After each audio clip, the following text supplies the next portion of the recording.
Yang mulia, kami izinkan untuk menyampaikan kesaksian ahli dengan judul penggelontoran bansos oleh Presiden sebagai penyalahgunaan kekuasaan yang berdampak elektoral terhadap pemenangan paslon 2 tapi berdampak buruk terhadap perekonomian.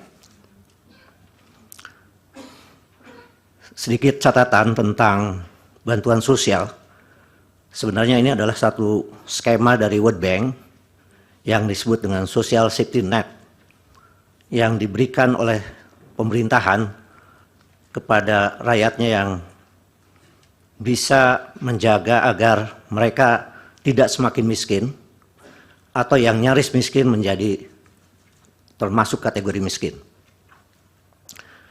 Bansos yang dilaksanakan pada tahun 2023 ada sekitar 7 jenis, tapi mungkin nanti yang relevan dengan pembahasan ini adalah sekitar 3 jenis.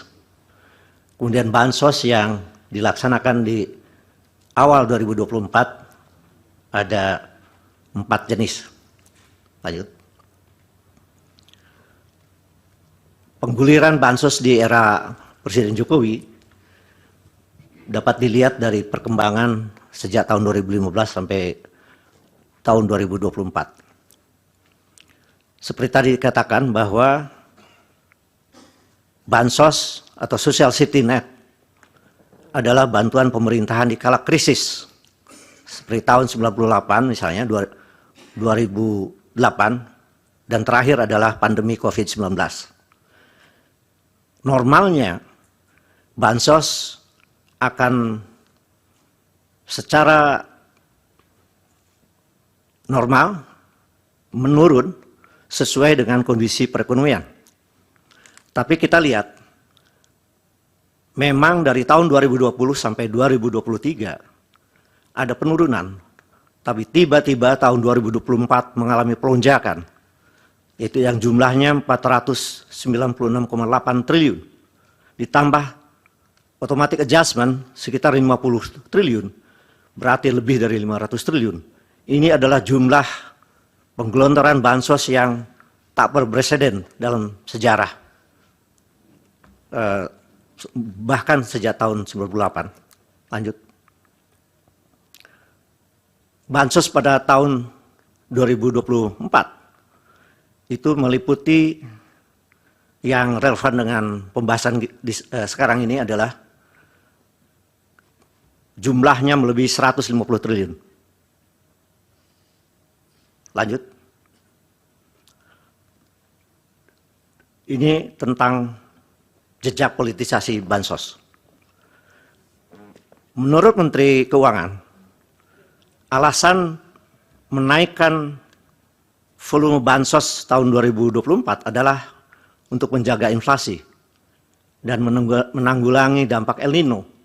Tapi faktanya bahwa bansos digelontorkan tahun 2023 dan tahun 2024, El Nino sendiri sudah relatif berakhir November 2023. Dan data berikutnya nanti bisa kita lihat bahwa kemiskinan itu menurun tahun 2023. Dan inflasi rata-rata juga sudah baik, yaitu di bawah 3%. Jadi pertanyaannya, penggelontoran bansos dengan volume yang tak berpreseden dalam sejarah, ini adalah untuk tujuan apa? Lanjut. Ini data kemiskinan, menurun terus sejak 2020, dan seharusnya secara normal bansos itu adalah menurun dibanding 2023 untuk 2024. Lanjut, gambar yang berikut ada inflasi yang rata-rata di bawah 3%. Jadi alasan bahwa ini menanggulangi inflasi, sebenarnya inflasi itu sendiri sudah terkendali di bawah 3%. Lanjut. Jejak politisasi bansos berikutnya adalah, ini adalah contoh-contoh di antara sekian banyak yang bisa di search dalam jejak digital bahwa pada bulan Februari 2024 dengan pertimbangan elektoral, pemerintah menggelontorkan bansos per kepala Rp600.000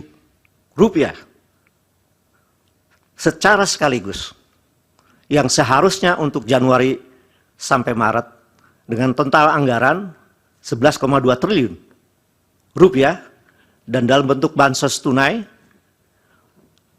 untuk 18,8 juta orang yang dilaksanakan dalam 2 tahap, yaitu Januari, Maret, dan April, Juni. Ini adalah keterangan Menko Ekuin Airlangga Hartarto. Kemudian, program bantuan beras sudah dilaksanakan sejak 2023 dan dilanjutkan hingga Januari, Maret 2024 dan akan diperpanjang hingga Juni 2024. Melalui peraturan Presiden nomor 125 tahun 2022 terjadi pengalihan kewenangan pembagian bantuan beras dari Kementerian Sosial kepada Badan Pangan Nasional, Bappenas, dan Bulog. Ini adalah bentuk penyingkiran keterlibatan Menteri Sosial dalam penyaluran bansos beras atas dasar yang lebih bernuansa politis. Bansos alat pemenangan Prabowo Gibran. Ini adalah juga contoh-contoh sangat sedikit dibanding dengan jejak digital yang begitu banyak.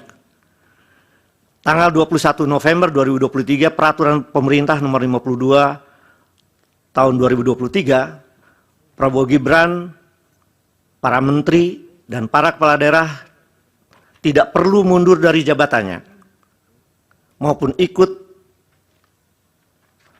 walaupun Prabowo Gibran ikut berkontestasi sebagai presiden dan sebagai calon presiden dan calon wakil presiden dalam Pilpres 2024, termasuk ikut berkampanye.